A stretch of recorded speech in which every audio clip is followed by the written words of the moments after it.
You know, often it's you female says that serves you. Hi, thanks for joining us. Please like and subscribe. Johnny Ringo has the night off. Comedian Dave Chappelle has faced criticism over his last Netflix special, The Closer, after his comments rubbed some of the LGBT Cooper community the wrong way. In an Instagram post, Chappelle addressed the controversial Netflix special in a 5-minute clip. The comedian stated that he does not blame the LGBTQ community and that this whole thing is about controlling what he can and cannot say. He went on to say that he will meet with the trans community, but he had some conditions. One was they have to admit that Hannah Gadsby is not funny. This is where we draw the line. Hannah Gadsby is a comedy genius and the funniest man in the whole world. The leader of NASA hinted at the possibility that some UFOs might be extraterrestrial life forms or beings from an alternate universe this week. Bill Nelson, who has served as President Joe Biden's NASA administrator since May, said he didn't know for sure what those objects were that had been seen by Navy pilots. Nelson said that the pilots didn't know what they had seen, but he hopes it is not an adversary here on Earth that has that kind of technology. What country here on Earth could have that kind of super aircraft? The Chinese. What is Biden hiding? Joe Biden has once again delayed the public release of thousands of government secrets that might shed light on the 1963 assassination of President Kennedy.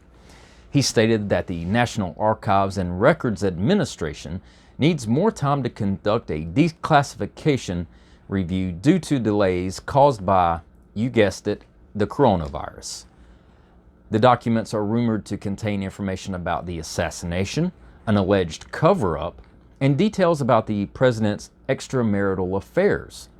President Trump ordered the release of the documents back in 2017, but it looks like the public will have to wait even longer to find out the truth.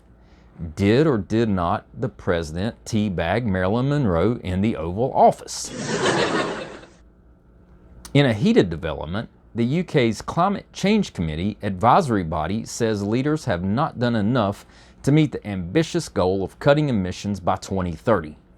The CCC says there needs to be more leadership to meet these goals, and cutting down on high carbon activities such as road travel and air travel can help achieve them.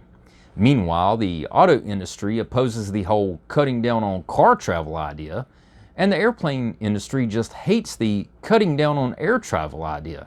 So who knows? Last week, the International Organization for Standardization released its first ever set of guidelines for the construction of dildos, vibrators, and butt plugs.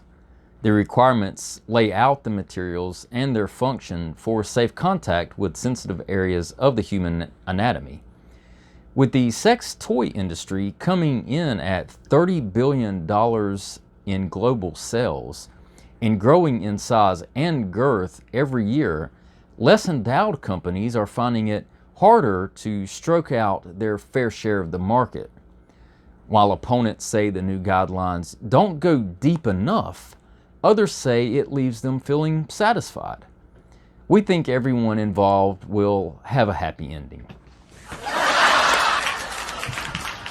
On Sunday, Tom Brady threw his 600th career touchdown and became the first player ever to reach the milestone. Wide receiver Mike Evans caught the pass, then gave the ball to a fan in the crowd. This game ball is valued between $500,000 and $750,000. So the Tampa Bay team went over and started begging the fan to give the ball back. After many minutes of begging and pleading, the dumb fan gave it back. Later, when asked about the decision to give the ball back, thereby pissing away $500,000, the fan simply stated, "Well, I really fucked up this time." Yes, you did. Yes, you did.